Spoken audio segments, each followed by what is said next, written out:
بسم اللہ الرحمن الرحیم الحمدللہ رب العالمین۔ تلنگانہ مارچ جو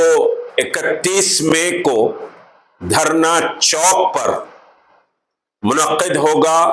وقف کے سیاہ قانون کے خلاف، اور میں یہ اطلاع دیتے ہوئے مسرت کا اظہار کر رہا ہوں کہ ابھی جوائنٹ ایکشن کمیٹی کے ہمارے دو قائدین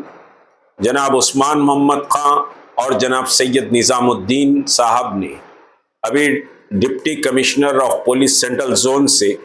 ابھی پرمیشن کی کاپی کو وصول کر لیا ہے۔ تو یہ اللہ کا کرم ہے کہ تلنگانہ مارچ کا پرمیشن آپ کو مل چکا ہے۔ دراصل یہ تلنگانہ مارچ کئی مرحلوں سے ہوتا ہوا 31 مئی کو پہنچا، اور 31 مئی 2 بجے آپ کو دھرنا چوک پورے آب و تاب کے ساتھ پہنچنا ہے۔ یاد رکھیے، ہندوستانی مسلمانوں نے گزشتہ 7 دہوں میں بڑے کٹھن حالات سے اپنے آپ کو گزارا ہے اور حالات کا مقابلہ کیا ہے۔ حتیٰ کہ ملک کی ظالمانہ تقسیم کے بعد مسلمانوں پر الزام لگا کہ یہ پاکستانی ہیں، اس کا مقابلہ کیا۔ جو محب وطن ہیں، جنہوں نے اپنی قربانیاں دی اس ملک کے لیے، ان کو کہا گیا کہ تم دیش کے غدار ہو، تم پاکستانی ہو، جبکہ ہم نے طے کیا کہ ہم ہندوستان میں رہیں گے، ہندوستان ہمارا وطن ہے اور اس وطن سے ہم محبت سمجھیے کہ کریں گے، لیکن ہم کو تانا دیا گیا، ہم نے اس کا مقابلہ کیا۔ مختلف فسادات برپا کیے گئے، ہم نے اس کا مقابلہ کیا۔ بابری مسجد کو شہید کر دیا گیا، لیکن مسلمانوں نے ہند نے پامردی سے ان حالات کا مقابلہ کیا۔ NRC-CAA کا قانون لایا گیا، NRC-CAA کے قانون کا بھی مقابلہ کیا گیا، لیکن آج جو وقف بل آیا ہے، یہ تمام قوانین یا تمام حالات سے زیادہ خطرناک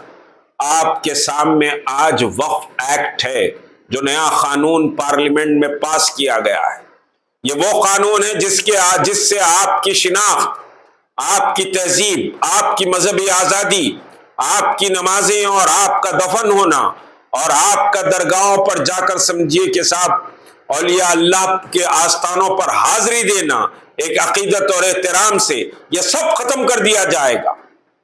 نہ آپ کے لیے نمازوں کے لیے مساجد باقی رہیں گی، نہ قبرستان دفن ہونے کے لیے رہے گا۔ ابھی بھارتیہ جنتا پارٹی اتر پردیش کے سینئر ممبر آف پارلیمنٹ نے کہا کہ مسلمانوں کو قبرستانوں میں دفن نہیں ہونا چاہیے، ملک کی زمین کم ہے، ان کو جلانے کے لیے سمجھیے کہ صاحب آمادہ کیا جائے۔ تو یہ نئے شوشے اٹھ رہے ہیں، اور یاد رکھیے کہ جب مسجد چلے جائے گی،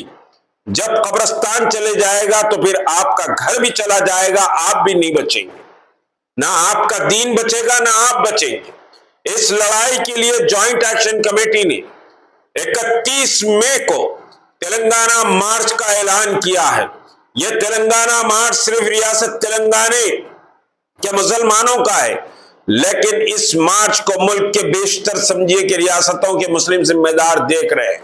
اور یہ مارچ ایوان باطل میں زلزلہ پیدا کرے، اس طاقت کا مظاہرہ آپ کو سمجھیے کہ 31 مئی کو دھرنا چوک پر جمع ہو کر بتانا ہے کہ ہم بہر قیمت اپنے تحفظ کے لیے ہم سمجھیے کہ اپنے گھروں سے نکلیں گے، اپنے بیوی بچوں کے ساتھ نکلیں گے،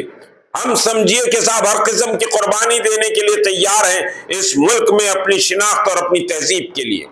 اس سمجھیے کہ صاحب عزم کے ساتھ آپ کو اپنے گھروں سے نکلنا ہے۔ یہ وقت گھروں میں بیٹھنے کا نہیں ہے، یہ وقت سیر سپاٹے کرنے کا نہیں ہے، یہ وقت اپنے وجود کی لڑائی میں آپ کو دمخم دکھانے کا ہے کہ ایوان باطل کو بتا دے کہ ہم ہر قیمت پر اس ملک